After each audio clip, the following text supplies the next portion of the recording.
We have our good friend. He is the chairman of Bowyer Research, and he is a Forbes contributor.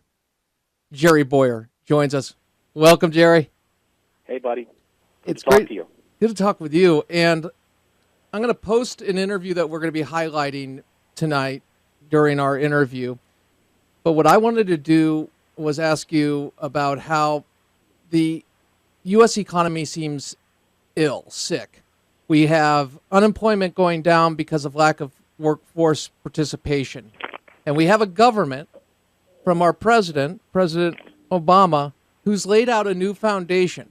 And I went back to 2010 in a speech that he gave to his White House advisors, his business council, and found this piece because in any illness, anything, any crisis, you want to find out what is the cause, what's slowing things down, why are we not healing? Right. And I would suggest it would be innovation and the lack thereof and the ability to innovate and what drives and what is the engine. I only know this, and I would only suggest that because people like you, Jerry, who have educated me. So here is the president and his take on government's role in driving innovation. 2010, May. Roll it. And I believe America's greatest strength has always been society, that it's a society that values and rewards the ingenuity of people. That doesn't relieve government of its responsibility to help foster sustained economic growth and to ensure that our markets are functioning freely. Government can't light a spark in the mind of an engineer, but it can help an engineering student get loans to pay her tuition. Government will seldom be the source of new and innovative products, but it can invest in basic research that isn't necessarily profitable in the near term, but that holds vast potential in the long term. Government can build the infrastructure that allows products and services to reach customers. Government can create incentives in clean energy, for example, that promote innovation and exports. These things are public goods that no business, no individual is going to provide on their own, but that create a favorable environment in which everybody, companies across the country, can open and expand. And that's why, as part of this new foundation that we seek to build, we're investing in education, because our economic success depends on making sure people have the skills to match their talents. If you have a dream, if God has blessed you with gifts that you want to use, this information is vital, because this is about the environment in which you will be able to use those gifts and live up to your God-given potential. Jerry Bowyer, you just heard the president speak to innovation. Your thoughts? Well, a couple thoughts. One, he talks about America's strength being in the society, but then all the examples he gives are government examples.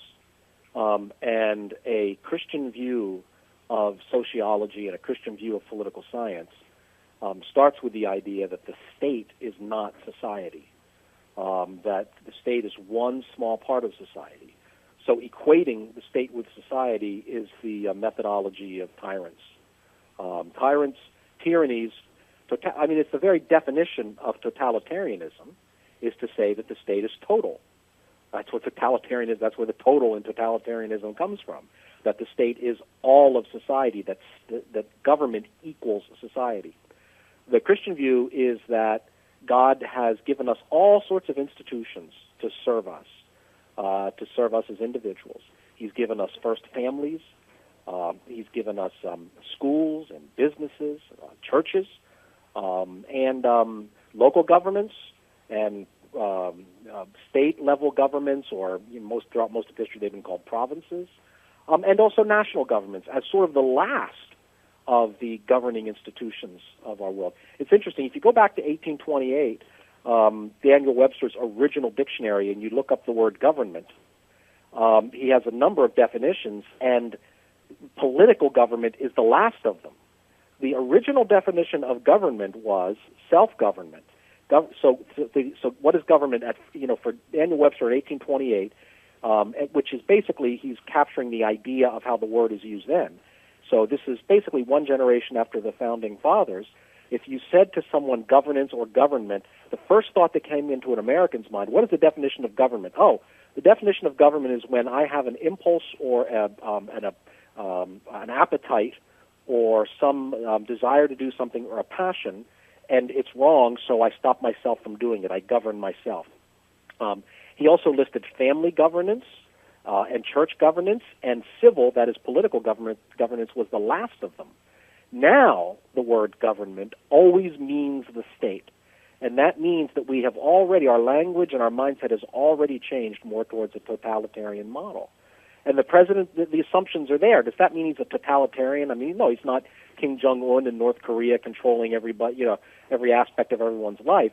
But my point is that the ideology of the president, and not just of the president, but much of Washington, its presuppositions lead towards totalitarianism. So the equation of society with the state is a real big problem. The other thing that occurs to me is he gives these examples that are not all that unreasonable. Government, or civil government may be helping with tuition, et cetera. Of course, that hasn't worked out very well. Government's been helping with tuition since the 1970s, and tuition's risen dramatically. All that money basically goes to just, more and more administration, and we have this huge higher education bubble because that political subsidy didn't decrease our tuition. Tuitions are sky high compared to they were before the United States government got involved. So that hasn't worked out very well. But I would also say what Washington has been doing is it's been doing more than funding basic research or education. It picks winners and losers. And it does that very poorly. I just interviewed Edmund Phelps. Ned's a friend of mine. He won a Nobel Prize in 2006. He said it is psychotic. And he's not a man given to extreme language. It is psychotic to think of government as a chief source of innovation. But every time the federal government comes along and says, we think solar is the future, they are, in fact, making themselves the czar in favor of innovation. It's not entrepreneurs who are deciding where the capital goes and what's the technology of the future. It's Washington, D.C., it's Congress, it's bureaucrats deciding. And what does that do? Does that innovate? No, it does exactly the opposite.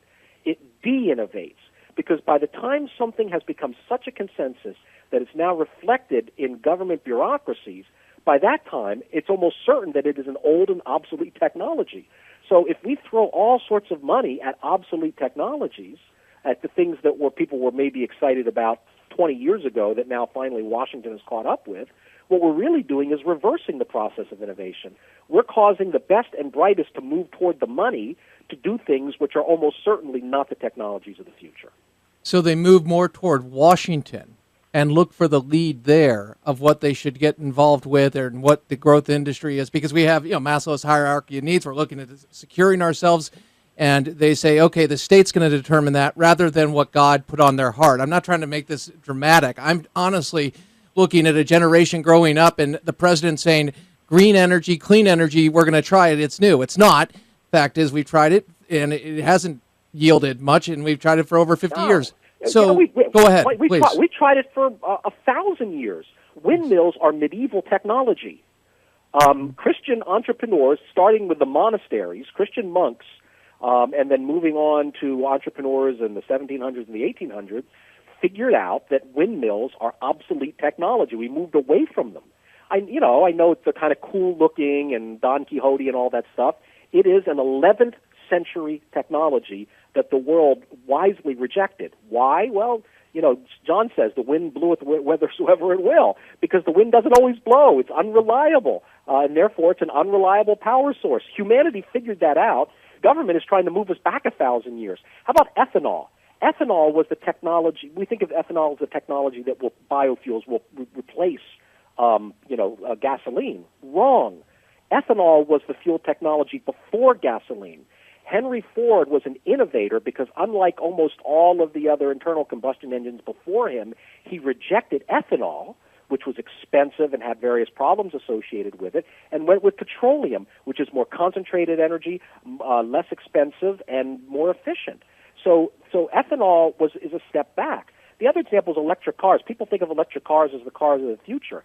In the late 1800s, people thought cars will be electric cars. The first and second generation of cars in America were all electric cars. Again, we found out electric cars are not efficient. We moved away from them to ethanol. We found out that wasn't efficient. Then we moved to petroleum, and for 100 years it's been extremely efficient. So these guys are moving the clock back in terms of technology. They don't have a clue. Bureaucrats don't know physics. They don't know economics. They don't know finance. They don't know the technology. They don't know the science. All they know is power. So they're always going to go with the entrenched power, when it comes to energy sources. So they always go to the old technology, which has already been proven to be unreliable. Jerry, what do you think will be the future of the American entrepreneur because of the way things are being set up financially and penalizing, in essence, investors?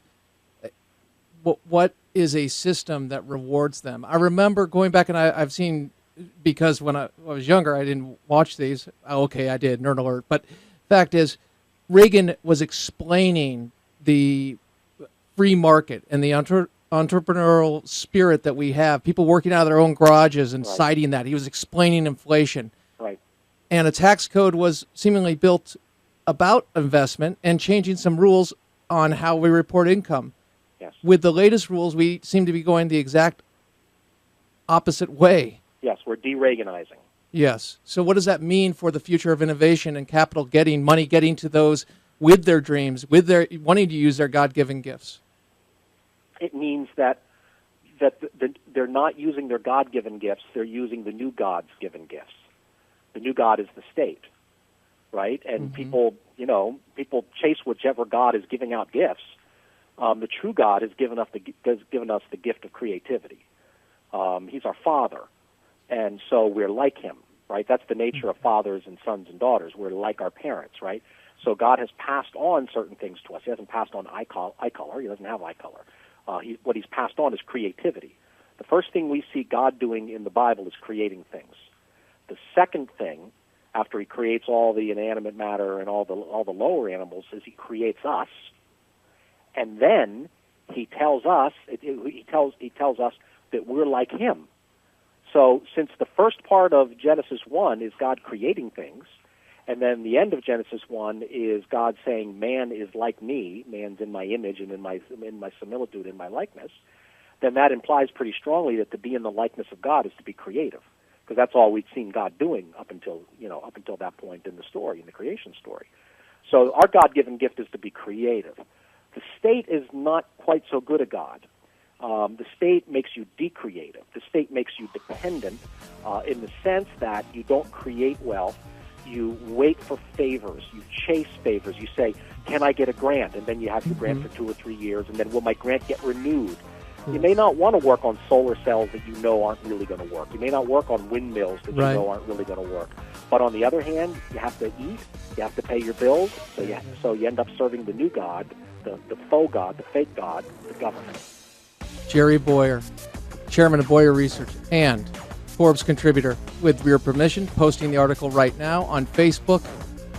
It is great to be with you. Love you, brother. Thank you. Love you too. Bye-bye. Take care. Crane Durham's Nothing But Truth. We return with our good friend, Pastor Aaron Free. Afternoons with Aaron. That's next. Iran and our responsibility not only to the unborn, but to the born. Crane Durham's Nothing But Truth. AFR Talk.